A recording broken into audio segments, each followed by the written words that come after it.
Good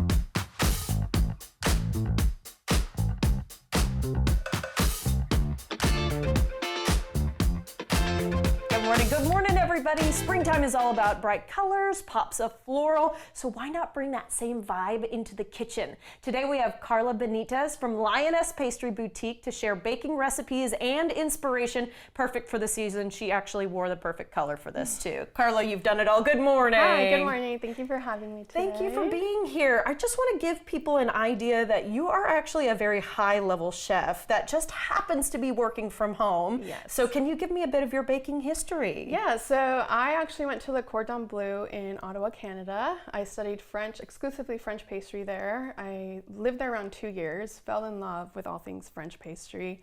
Then I came back to Austin and I got my first job as a pastry cook at the Fairmont Austin.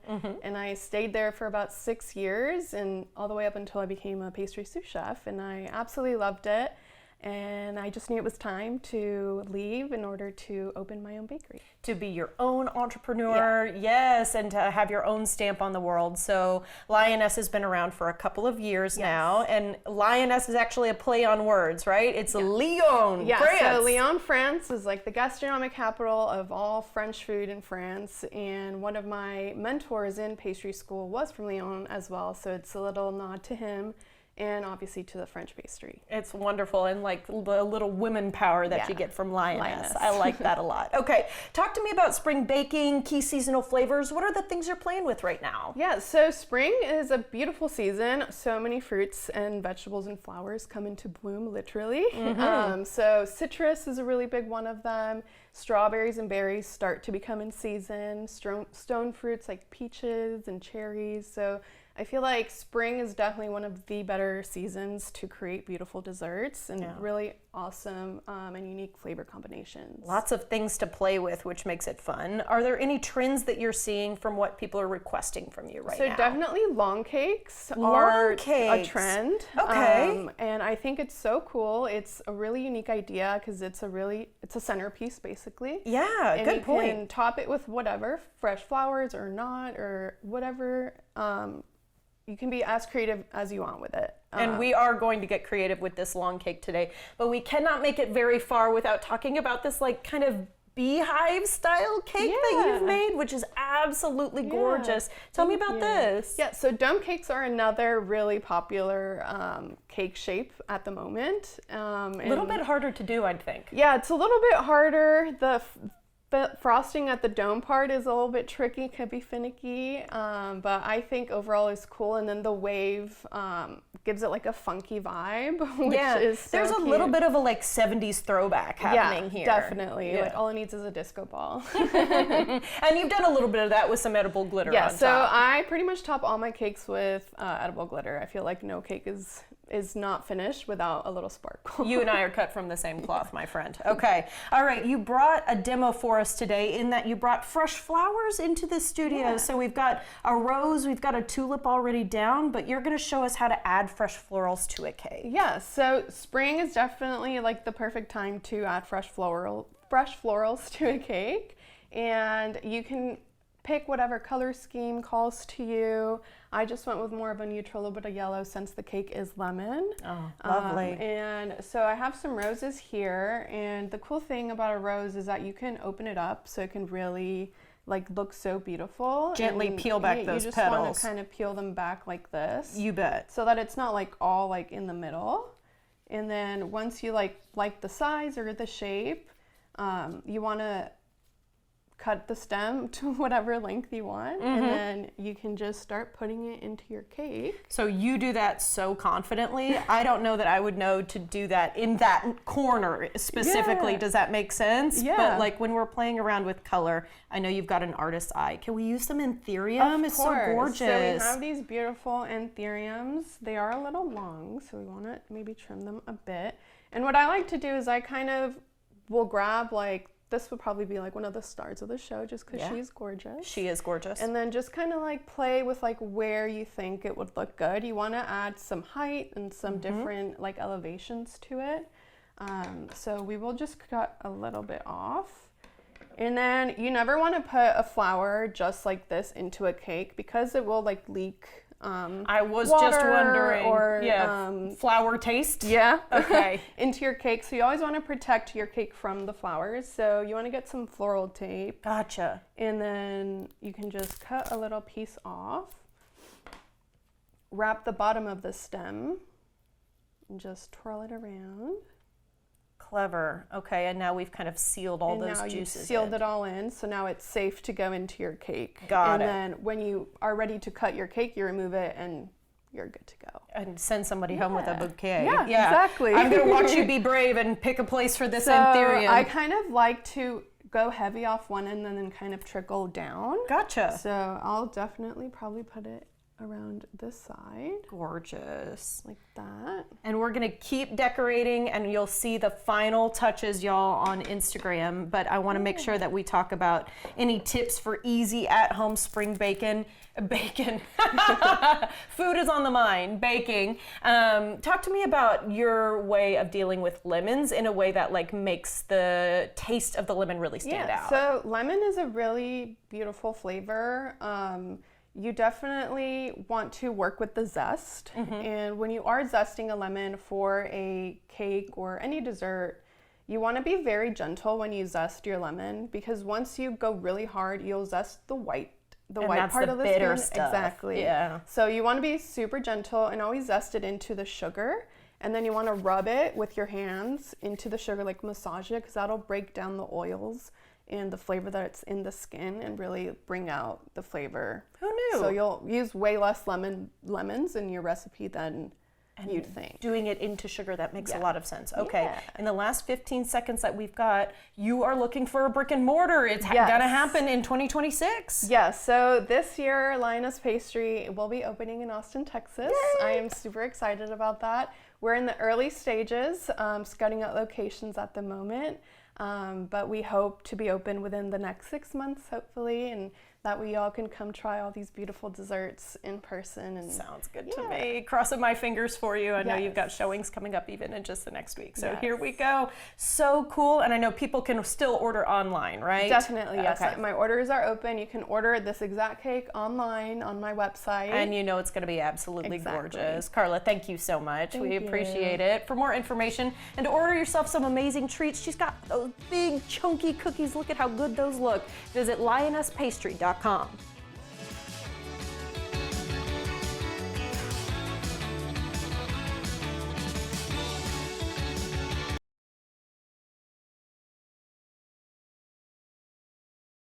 The following portion of Studio 512 is sponsored on behalf of Chobani by Tips on TV. As the World Cup approaches, soccer interest is surging across the U.S. More young athletes are taking to the field, and a new nationwide effort is working to ensure every kid has access to the sport and the fuel they need to perform. Chobani and U.S. Soccer have partnered to feed the dream, getting more kids on the field and access to nutritious food to help them play their best. Joining us now with advice for families is sports dietitian Tatiana Velez Burgos, who has experience working with athletes all the way from youth to professionals, and we're happy to have her. Tatiana, good morning. Morning, Rosie. Hey, why are we seeing such a big push to expand access to youth soccer right now? Yes, there's a big surge with youth soccer right now, mostly because of the World Cup coming up. A lot of kids and families are looking how to get involved. As a sports dietitian myself, I know how important nutrition is to keep athletes on the field, but it's also as important to help them develop them in their sport. As the official nutrition partner of U.S. Soccer, Chobani launched Feed the Dream, a nationwide effort to expand access to the sport while helping kids and families better understand how nutrition supports their performance and recovery. What does this initiative mean, the coming together of Chobani and U.S. Soccer, mean for families and for communities? Yeah, it's actually addressing the #1 limitation in sport, which is access. Through Feed the Dream initiative, Chobani is making a $5 million investment to support 500 youth soccer teams nationwide, helping offset costs and expand opportunities for kids to participate. You can even scan the QR code on a new limited edition packaging to vote for your own local youth soccer team for the chance for them to win a $10,000 package, including funding and equipment. That is amazing. Okay. And I know you've got U.S. Soccer on board, on side, so to speak. How are U.S. Soccer players helping bring this message to life? Yes, players like Christian Pulisic, Sophia Wilson, and Weston McKennie are bringing Feed the Dream to life by showing what it takes to perform at the highest level in soccer. And that includes how they feel their bodies on and off this field. This can actually inspire kids and families to adopt a healthier lifestyle and incorporate it into their active lifestyle. Okay, for parents and for coaches, the ones that are feeding these kids on the ground, what does fueling properly actually look like for young athletes? That's a great question, Rosie. It's actually quite confusing, but I always tell parents and coaches, just keep it simple. Before practice, kids need energy, and you can find them in carbohydrates such as fruit and smoothies. After practice, your body needs to recover, so you can pair those carbohydrates with some protein. For example, you can pair Chobani Greek yogurt and fruit. Chobani and U.S. Soccer Forward Foundation created a practical nutrition playbook that gives coaches simple tools to help young athletes learn how to fuel their bodies, play strong, and stay healthy. Awesome. As we head into summer, it's not too far away. How will fans start to see this idea come to life? Throughout the summer, there will be sampling activations at fan zones during U.S. soccer matches and at retail pop-ups nationwide, giving kids and family a chance to engage directly with the products and learn how nutrition fits into their lifestyle. Okay, and where can folks go today for more information? You can find more information on the initiative at chobani.com/soccer. You can vote for your local youth soccer team, download the nutrition guide, and enter the U.S. Soccer Sweeps. Sounds good to me. Tatiana, thank you for your time. Of course, thank you for having me, Rosie. The preceding portion of Studio 512 was sponsored on behalf of Chobani by Tips on TV.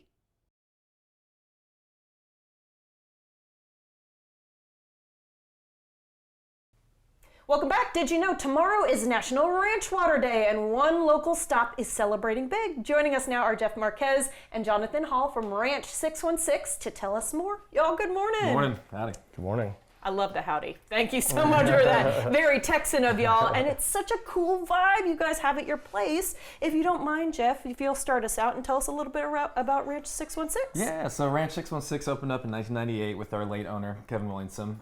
He then really got it going in 1999. That's kind of when we really started picking up and rolling. We've been known for having everybody from the high elites of Greg Abbott and all of the people in all the different parts of the Capitol? The Capitol, thank you very much, yes. Sure. And then lawyers, real estate agents, all that stuff, and then everybody from out of town. I wonder if some deals got done probably, at Ranch yes, 616. ma'am. Yes, okay. yes, yes. And then all the way down to everybody just hanging out. Everybody, and then we used to be like the #1 bachelorette site. When you want to Google, they'd be like, yeah, go to Ranch 616, get your fire in the holes, your ranch waters, all that good fun stuff. Well, I'm so sorry to say that I haven't been in person, but looking at your pictures, I know, I'm sorry, blasphemous. But looking at the pictures, it looks like such a fun time. It looks like a big party. You've set up an awesome patio site. So talk to me about, who do you want to have coming in now? Do they have to be somebody who's on a bachelorette party, or is it just anybody who's welcome? Anybody that's welcome coming on in. Anybody from flip-flops and t-shirt all the way up to businessmen in their business attire. So it's everything in between. We like to have fun and welcome everybody. I love hearing flip-flops. Okay, that tells me that my normal weekend attire is welcome. All right, let's talk, Jonathan, about ranch water, because you said started in 98, but in 99, the invention of the ranch water. Is that right? So yeah, the genesis of the ranch water really was from Kevin Williamson, who was our late owner. It was a drink that he created when he was a younger man going on hunting trips with his father, and he would have a little tequila lime concoction in a canteen or a flask on him, and to make that drink last longer, he would add Topo Chico to it to kind of make it last longer during the hunting trip. And so that was really the genesis of the ranch water, and we started doing that at 616. It took off, and now you can find them everywhere, but not like ours. I was going to say, because you hear ranch water a lot, but Ranch 616 sounds like an appropriate origin story. So I'm proud to say that you guys are the origin of it, and that you do it a very specific way. There are a couple of ingredients that you just can't fudge. Exactly. Okay. All right. Let's hear about those. So with our ranch water, which we're very specific about what we use. We use Hornitos Reposado tequila. We use Jalisco 1562 orange liqueur, which is often left out of normal ranch water recipes. Normal, not ours. Fresh squeezed lime juice, has to be fresh squeezed, and always Topo Chico to top it off. Always Topo Chico, there's no substitute. So I hear even when you guys, because you sell 20,000 of these things per year, even when you have a little fun and maybe you play around with some of the core ingredients, it's always still Topo Chico. Always. Is that right? Okay, let's get into it. Let's see one. Well, this is our ranch water right here that we've already constructed. So yeah, everything's already in there. Lovely. And you've got something else to show us today. Yeah, so we have our Fire in the Hole shot, which is our Cord jalapeno, our cayenne chili salt, Tito's lime, and Paula's orange. You take the shot out of the jalapeno? Take the shot out of the jalapeno, bite the jalapeno, and shoot the shot out of the shot glass. Oh, I hope the seeds are removed. They are. And it's the only place that you can get that shot. That's one of our calling cards. I right see there. why the bachelorettes show up. Yeah, but we also have our Paloma, which again, only fresh squeezed juice, fresh squeezed grapefruits, fresh squeezed lime. So we'll make one real quick. Sure. And I love a Paloma, actually. I love the grapefruit flavor. I think it's so refreshing, especially for this time of the year. Exactly. Got our fresh squeezed grapefruit and a little agave. And do you do this so often that you don't even have to count in your head? Basically. I've made about 1 million of them. So yeah, at this point, we can get it just about right. Gorgeous. And the salt rim, is that tahini actually? It's actually not. It's our own proprietary chili salt. So it's kosher salt, crushed red pepper, dark chili powder, and cayenne.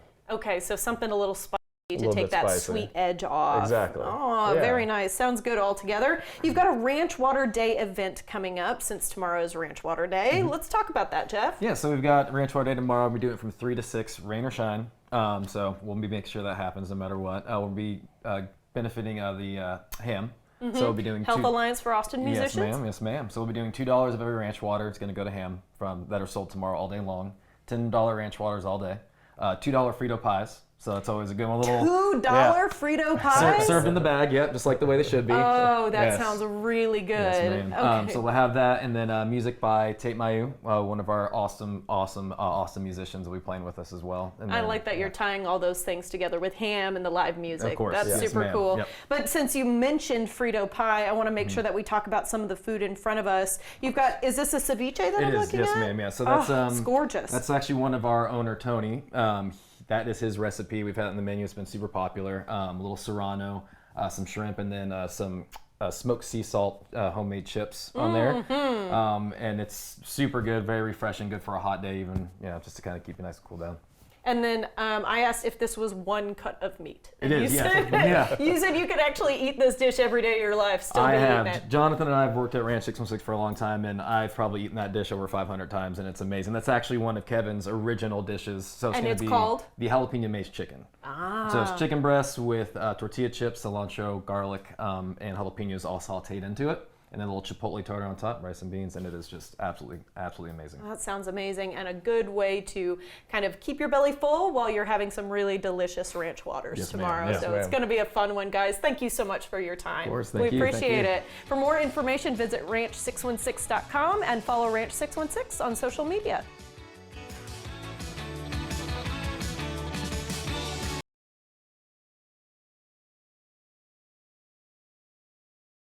The Pit has forever changed the medical drama genre with a pulse that intensifies each episode mixed with curated hospital theatrics by an outstanding cast, and today I'm speaking with one of the stars of the show.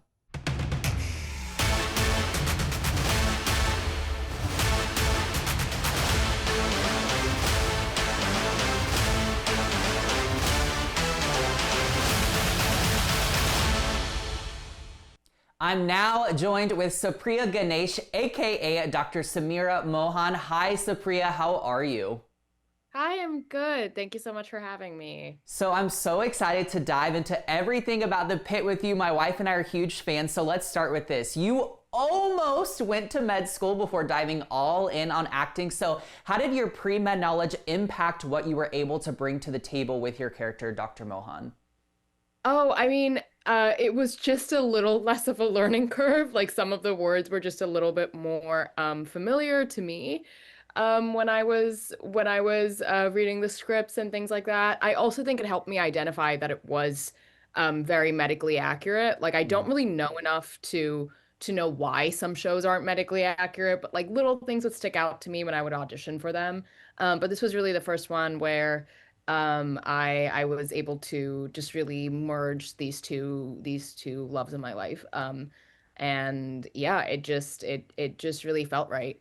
So I guess thank you to my parents for making me pre-med so I could identify the show would be really successful. Yeah, your two passions merging into one. Now, both seasons have been so incredible, but for you, how do you think season 2 is compared to season 1?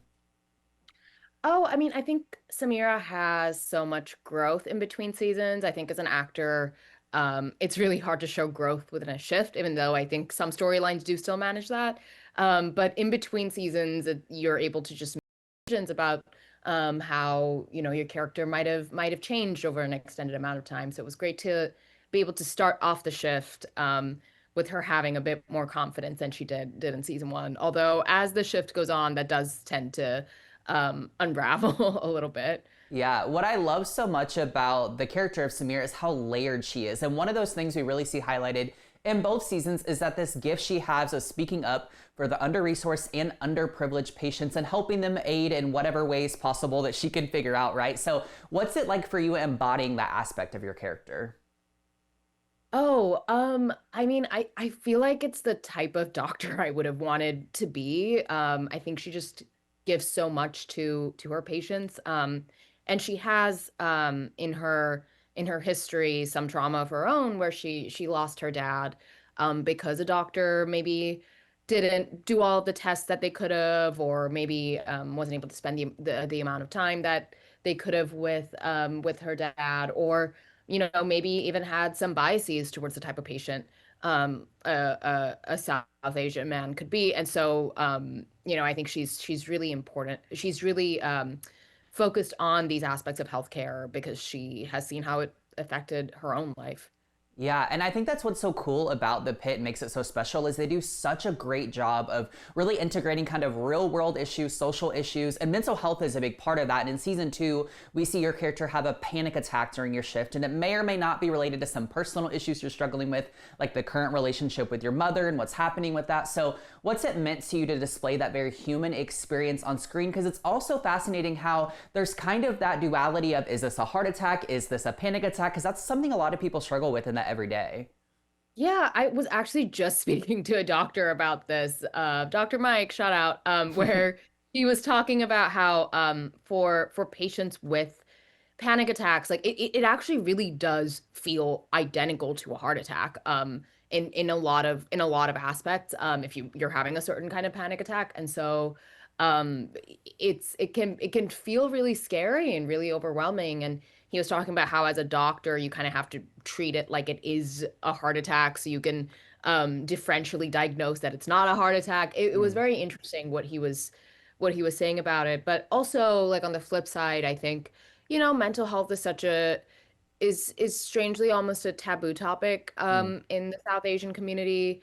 So to be able to portray that as a South Asian character, to show that it is something that's real, it is something that can seriously affect your well-being. It felt really great to weave that into her character. Yeah, I really appreciated it. I felt seen. I think a lot of other people felt seen within the writing of that. So I thought that was really cool. Now, speaking of the writing of this show, it has a very interesting way of kind of alluding to a lot of storylines without maybe knowing the full truth. And one side plot fans have really taken a liking to with your character is the kind of potential romance of Dr. Mohan and Dr. Abbott. So what are your thoughts on that? Oh, I mean, Sean's such a great actor. I love working with him, and he's also just such a gifted and giving director. I mean, I really enjoyed working with him, and it's been really fun to play into it when it makes sense in the script, and it's just been a great, lovely, wonderful thing to be able to share scenes with him and work with him. He's just, yeah, so incredibly talented. So Yeah. yeah, thank you for the support from the fans. The fans are wild about it. And so anyway, we always love seeing you guys on screen. Now, is there a scene or on-screen procedure that sticks out to you from either season 1 or 2 as being especially challenging or emotional as the actor?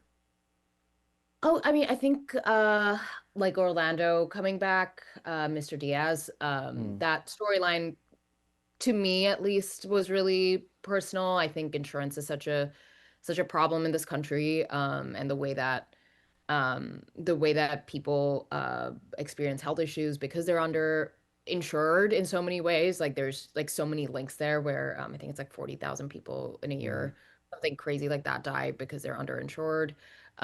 So for me as an actor, but I also think because of Samira, the character, it's really fascinating. In an awful way that she can only do so much to try to help this person if ultimately it is the system that is failing this patient more so than even what she's capable of doing. But I think she takes it really hard on herself as the doctor. Yeah, and I think that's the beauty of the show, right? Is it's like I think a lot of us question like how do healthcare professionals not carry the emotional weight of that? So I think that's a cool aspect of it. Now, in real life, if you needed care in the ER, which doctor and nurse characters from the show would you trust most to give you proper care? Oh, that's such a great question. I love Dr. Al-Hashimi. I think she's similar to Samira in a lot of ways, and I do think Samira, working with her in the VA, had a really great relationship with her. So I do feel like that's someone I'd probably want as my doctor. And then I'd also want Princess as my nurse because she'd be like a great gossip and I could know all of the tea from the hospital. Also, she's Exactly. a really great nurse, Yeah. but also I'd get some gossip. Yeah, I think that's a great duo pairing. I like that a lot. Now, on a more personal note here, last year you came out as queer and shared that you use she, they pronouns. So why was it important for you to share that? And how do you hope it makes your fans and audiences feel seen?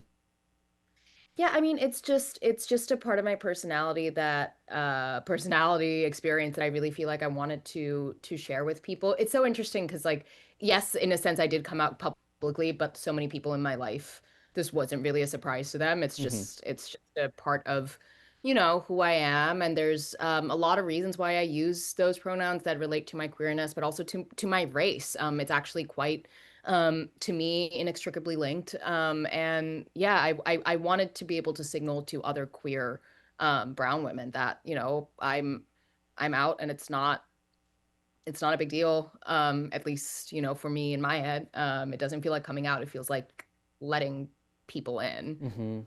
Yeah, just being your most authentic self, right? Which for a lot of people is one of the hardest things to do. But I love that you've kind of taken that spotlight and really taken that for people. Now, you've shined as Dr. Mohan, you've done work on stage, and you've had many guest star TV roles. What's still ahead for you? What would you like to venture into in kind of the future of your career?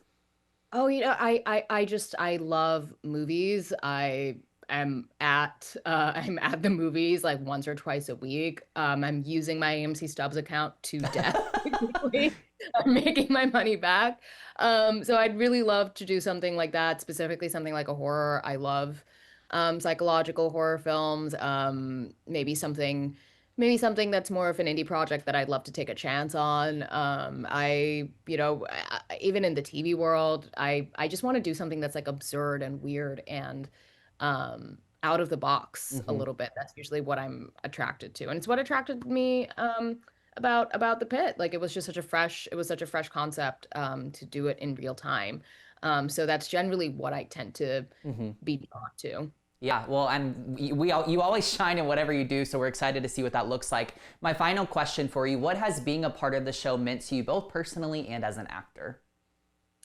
Oh, I mean, I really felt like, especially with season one, there was like such a message that we were putting out there with specific social causes and really highlighting topics that needed to be highlighted. And I've always wanted to be a part of something that has that specific message. So yeah, I really think it's meant the world to be a part of something that has made so many communities feel seen. Yeah, well, we loved watching you shine on the show and everything you brought to the character. You can catch up on both seasons of The Pit right now over on HBO Max. Thanks so much, Supriya.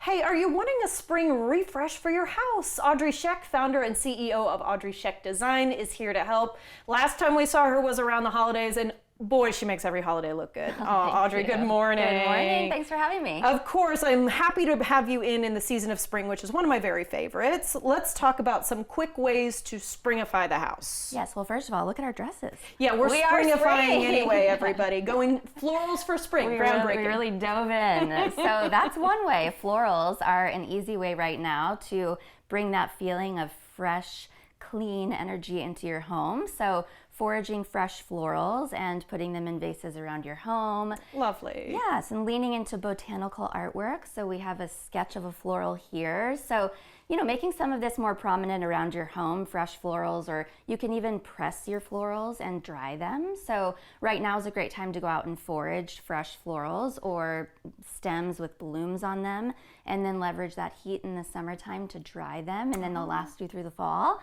That's clever. Yes, leaning into anything fresh, even if it's produce, displaying your tomatoes, your carrots, peaches, citrus, anything like that that has some nice color to it is another great way to bring spring into your home.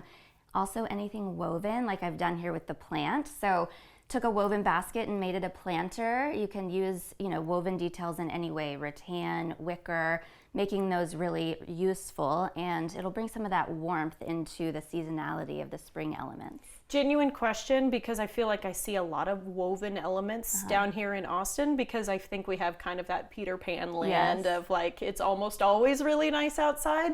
Is that okay to keep in the house? Yes. Like a woven, a rattan, a wicker? Absolutely, yes. I feel like it's a warm neutral, and so you can layer around it with seasonal objects or florals or stems or artwork or textiles. I feel like they're just an evergreen backdrop to anything else that's going on in any season. I love your creative brain. Okay, let's talk about some more permanent applications or trends that you're seeing for 2026. We actually have one of them displayed here. Yes. It's gingham. Some gingham, yes. Gingham is definitely having a moment. A lot of this you'll see in fashion as well. So gingham textiles, and in your home, you can lean into gingham in simple ways like this, like a towel that can go under your produce. Maybe it's a pillow that you're throwing on your sofa, and if you want to lean into it more permanently, drapery or wallpaper. But there are really subtle ways that you can play with testing these ideas that aren't so overwhelming. I love gingham, and I think it always evokes for me kind of more of a southern flair. Yes. So is there an element to this that's like gingham's always a little bit in? Gingham and woven is always in Austin, yes. Okay, yes. I appreciate you saying that, because if we are going to do something a little bit more permanent, like an overhaul, drapes, wallpaper, something like that, the fact that we can get good long use out of it is really important. Absolutely. And again, thinking of it as a neutral backdrop, so like the woven elements or a gingham can become neutral and a backdrop for anything that you're doing, and then you add fresh florals or something that's more whimsical and representative of your personality, like incorporating fish. So like a fish plate or a fish decorative object, those can become fun pops of character that are against those backdrops that are more neutral. And so it's really balancing those things that are evergreen and something that's a little more seasonal, whimsical, fresh, botanical, bright and vibrant. There's so many ways to layer it. Well, and you're seeing a lot of that because you're seeing kind of a personality driven style approach. Absolutely, yes. And one big trend is butter yellow. So we have a paint sample here. So many of our clients right now are requesting butter yellow cabinetry. We're doing offices in butter yellow, kitchens, you name it.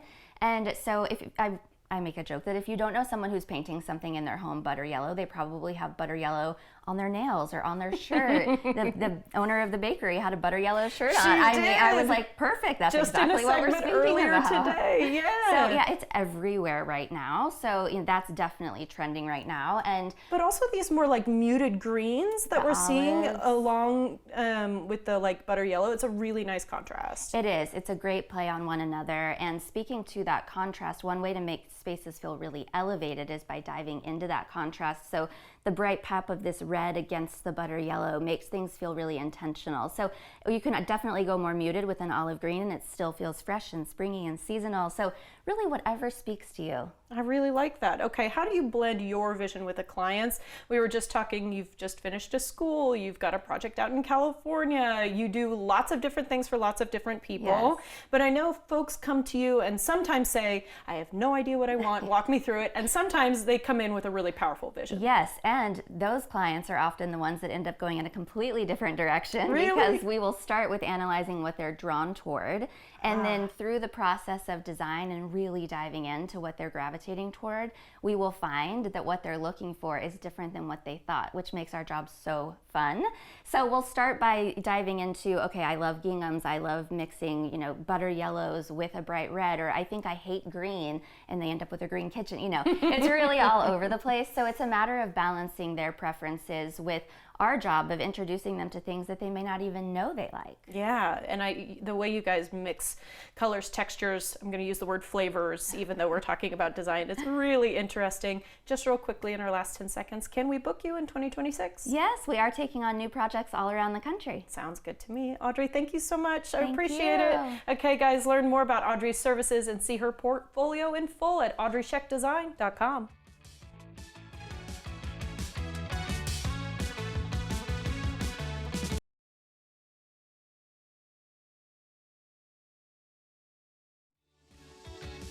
We have a lot of fun here on Studio 512. If you missed any of our great segments, be sure to check out our website where we like to post the fun things we do.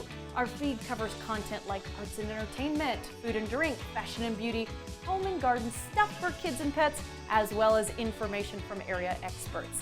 In addition, you can check out web-exclusive content that you can only find on Studio512TV.com. We also love to post behind-the-scenes funny moments, outfit inspirations, and more on social media. Find us by searching for Studio 512 on your favorite platform. You don't want to miss a single post. Be sure to follow us, check out our website, and watch us every weekday at 11 a.m. right here on CW Austin.